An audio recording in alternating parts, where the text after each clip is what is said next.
So, Fukuda-san, what was the religious background of your family? Most Japanese families, they are both Buddhist and Shintoist. Many homes have a Shinto shrine and a Buddhist altar, which was also my case. My family, parents were very religious, very devout, both Buddhist as Shinto. In your high school days, you decided to become a Christian. Yes. How did that happen? I went into high school born-againers. A friend of mine invited me to go. The people there, I felt they have something new, something shining. The atmosphere or the relationship among them, I felt they were very sincere and they are kind. So I decided to go to the regular meetings every week. So that was the beginning. Yeah. Later on, you Yeah. became interested in Bible translation. Yeah. What sparked your interest in Bible translation? I got interested into the work of Bible translation through reading Japanese version of 2,000 Tongues to Go, which was published by Wycliffe, USA. I read the shorter version story in Japanese, and I got so I had an interest in language and culture of different countries. Then I also had an interest in education, developed in my junior high school days. Then I became a Christian, wanting to share the good news of Jesus Christ. So those three things, the language, education, and evangelism, are in that booklet. In that book, Yeah. they talk about missionaries dying. Did that not put you off? No. But the life of a missionaries will be very difficult. Going to the jungles of Amazon, life is very hard, very primitive. But learning the language, the unknown language, and the knowledge of that language is nowhere in the world. You are the first one to go.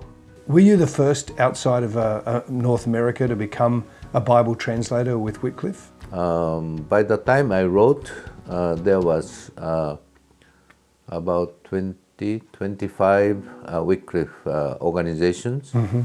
But Wycliffe Japan was the first NonWestern Wycliffe that was established. And after that, there are many Wycliffe organizations, and then now over 50% of all the Wycliffe workers come from non-Western nations. But that is the result of the 200 years of sacrifices and efforts. You ended up going to the Philippines. Yeah. So give us a picture. You go to the Philippines, you're there with your wife, you're in the village. What do you do? That in 1977, there were 3 openings of new Bible translation offered to us. So we went to the first one on the list, and then decided we will be assigned there. So there was no road, so we had to hike over the mountains 10 hours. It gets to about 2,300 meters high, Yeah. and then go down, so up and down. We had 2 kids, 4 and 2 years old, and narrow path, lots of leeches. So that means no electricity, no road, no clinic, no telephone, no running water, no gas, no toilet, no shower. You go down to the river to take a shower, and there was only one pit hole toilet, very, very simple, just a hole in the school. So we went to the school for a toilet. Any time you thought this is not a good idea? No. This is where we should be. But it wasn't easy, especially when our kids get sick. No way, just hold the baby or hold the kids and pray. What book in the Bible did you start on? We did Book of Luke. We studied the language and basically learning the language with kids and making dictionary cards. What was the hard bits? Were there words that you couldn't translate or concepts that you couldn't translate? Yeah, our way of translating, it's not word for word, but we translate concept into another language. So example is like, okay, we all know Simon and Peter. It's the name, two names for one person. But during the checking, we asked the naive readers, who is the father, what is the name of a father of Simon Peter?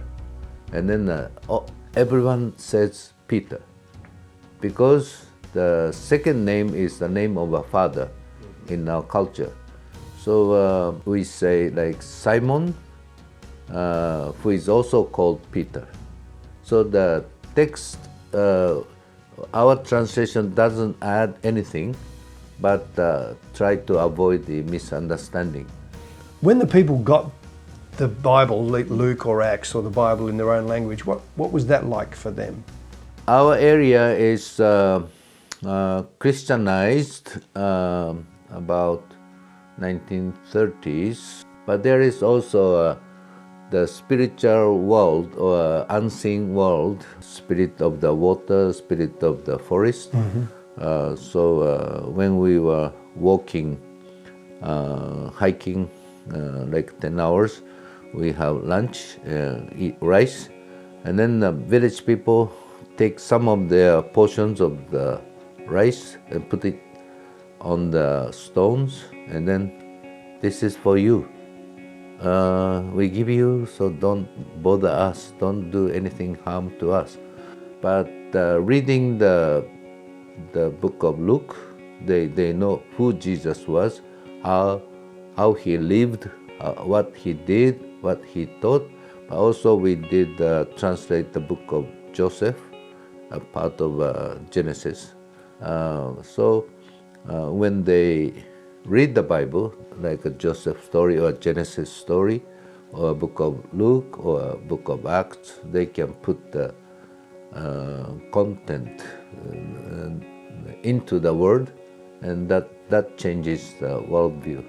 They don't need to afraid of the spirits, but Jesus is more powerful than the spirits. They shouldn't be afraid of the spirits.